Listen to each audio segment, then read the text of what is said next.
The Champions League's been drawn, and I'm going to make my predictions on who is going to finish where in the group stage. But in order to spice things up a little bit, I have a very large Discord that is based around football manager, soccer, football at large, all that stuff. Over 20,000 people in it. And we've gone and found a fan of each team in the Discord that is in the Champions League. And if I pick their team wrong in the Champions League group stage, I will pay that fan $100. So you can keep track of, in your own mind, how many $100 bills I will be handing out to members of my Discord. Of course, at the end of the group stage, we will make a video showing me paying out these $0 I'm going to pay out. Nice try. You tried to I saw you. So that you can keep me honest and we'll be there. You can also let me know in the comments how many $100 bills you think I will be handing out at the end of this video. If it's not zero, you clearly weren't paying attention. It says the unintended side effect of if I get all of them right, this actually doesn't matter.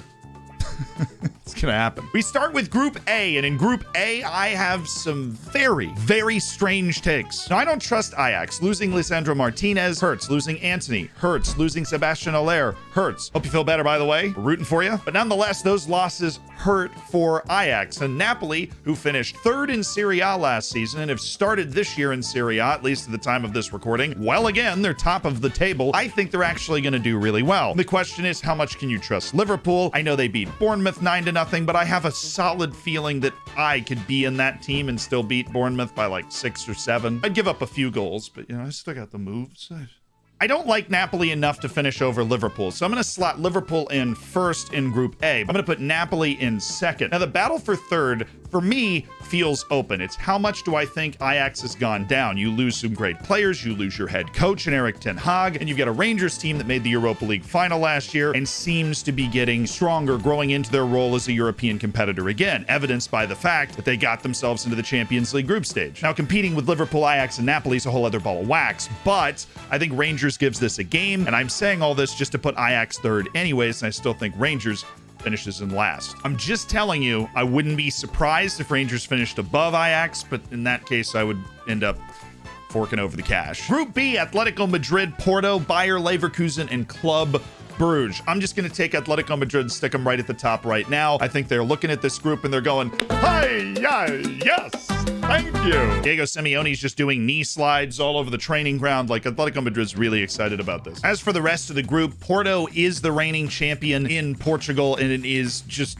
in my opinion, especially with Darwin Núñez off Benfica, they're the best team in Portugal, and I don't think it's super duper close. Bayer Leverkusen feels like fool's gold. They finished third last year, but they've started this season at the time of recording losing 3 of their first 4. And Club Bruges, I'm not going to talk about. I'm just going to put them last in the group. I'm very sorry if you're a Bruges fan. But to be honest, I visited your city. It was 101 degrees. Why? Last place. The real decision's in the middle, and I don't think this is a tough decision based off what we know about these two teams. Porto reloads. They finish second. Bayer Leverkusen finishes third. I think Leverkusen is good, but Porto has the reliable track record, the experience in this position. Group C, everybody's favorite group of death: Bayern, Barcelona, Inter, and Victoria Pilsen. You know that meme of the two dragons that look like they belong, and then the one that's making the stupid face? This group is 3 dragons, and then the one making the stupid face. Now, I respect Victoria Pilsen. I respect the heck out of making the Champions League group stage out of Czech Republic. I've tried to do it in Football Manager, and I actually failed the first time I tried to do it. But, like, let's just be honest with ourselves. The golf is massive.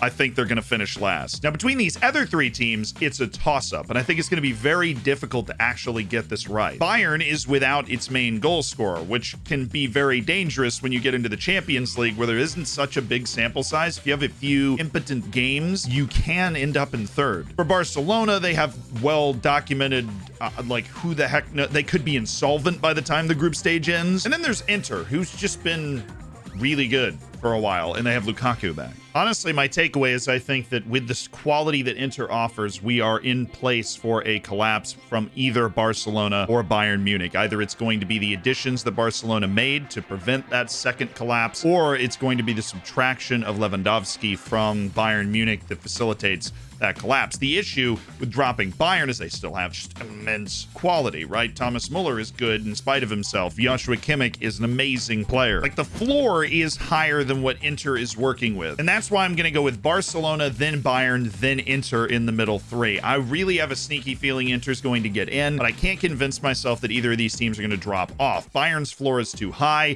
and Barcelona, in spite of the fact that I think what they're doing is just morally wrong, and I don't know why anyone would want to sign for them because they're not even paying you, but the actual footballing additions they've made, like soccer players on the field, they improve the team a lot. And so I think Barcelona does actually end up winning the group. A little revenge. These predictions aren't going to matter though if you don't have the ability to watch the Champions League no matter where you are in the world, and that is where NordVPN comes in. NordVPN is a service that keeps you safer on the internet, and it allows you to watch your Netflix, your CBS Sports, whatever the heck you're watching, Sky Sports, from anywhere in the world through your different accounts. It's very easy to use, even though it sounds like scary internet mumbo jumbo. You just log into the app on your phone or go through the browser on your computer. You can download it on your computer, and you just click where you want to route your internet traffic through in order to keep you safe from people trying to get at your information. And say I'm traveling in Europe, but I want to watch an American college football game back in the States. Well, then I can use my NordVPN to go back to the United States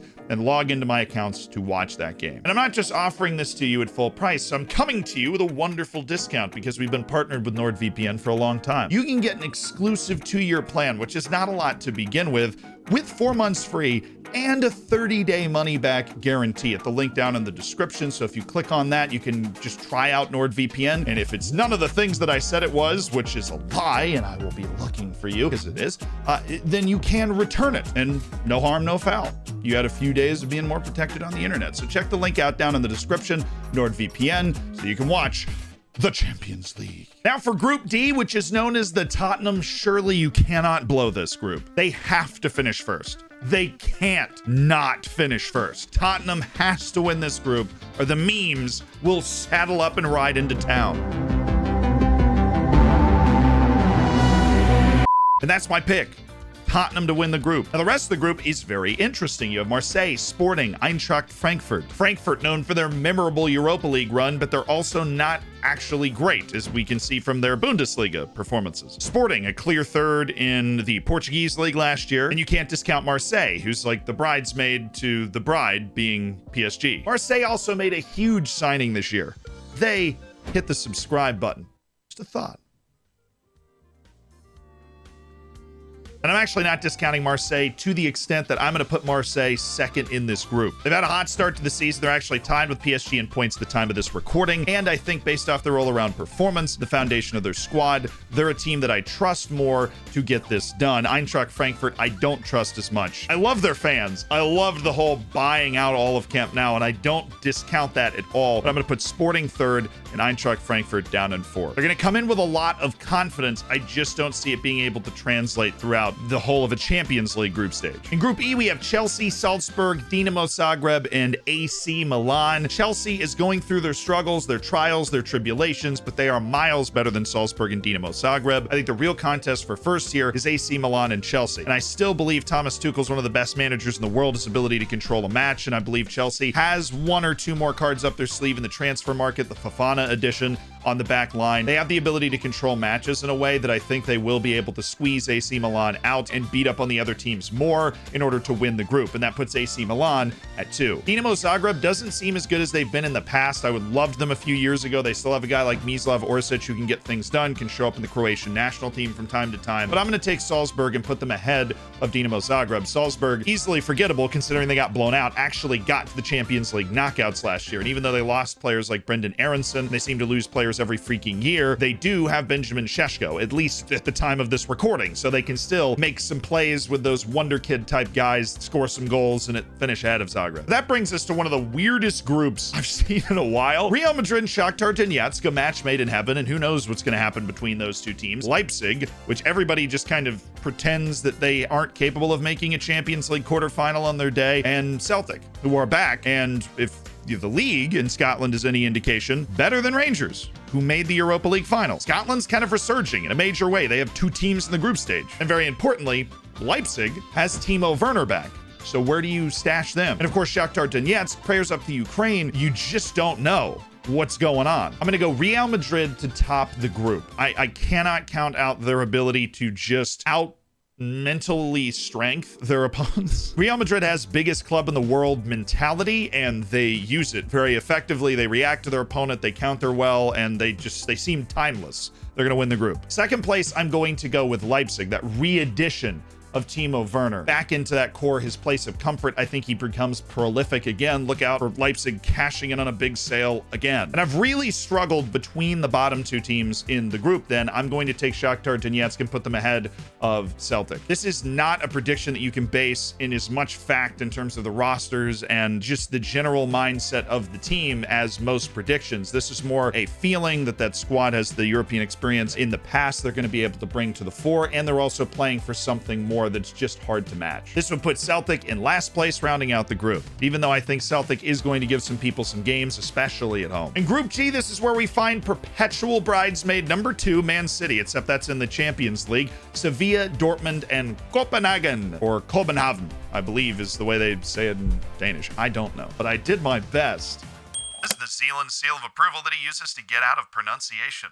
Now, Man City is going to top the group. The real debate here, Copenhagen in last. No offense meant, obviously. Congrats on getting here, but there are levels to this group. The real debate is Sevilla or Dortmund for second. Obviously, you never know what can happen, but it seems pretty cut and dry to me to bring us to that point. Now, Sevilla have proven consistently that they are a good team in Europe. Dortmund have obviously proven the same. They've got Jude Bellingham, who's in the ascendancy. They've got my boy Gio Reyna, who's back from injury and is set to have one of his transcendent seasons, and they are still hunting the scalp of Bayern Munich perpetually. But Sevilla finished 1 point behind Atletico Madrid in La Liga last season. They have guys with quality, from Alex Telles at fullback to Eric Lamela and his left foot. His right foot doesn't matter. They have Rakitic. They just signed Isco, who might be set for a career revival. And with that in mind, I'm actually going to take Sevilla over Dortmund to get into the Champions League knockout stages. I feel like this is the time in their perpetual life cycle where they get into the round of 16 and then lose. So that means Dortmund's in third and head of Copenhagen in last. Which brings us to the final group, which I thoroughly believe is the easiest to predict in this entire thing. PSG is going to finish first. Juventus is going to finish second. Benfica is going to finish third, especially without Darwin Nunez. And Maccabi Haifa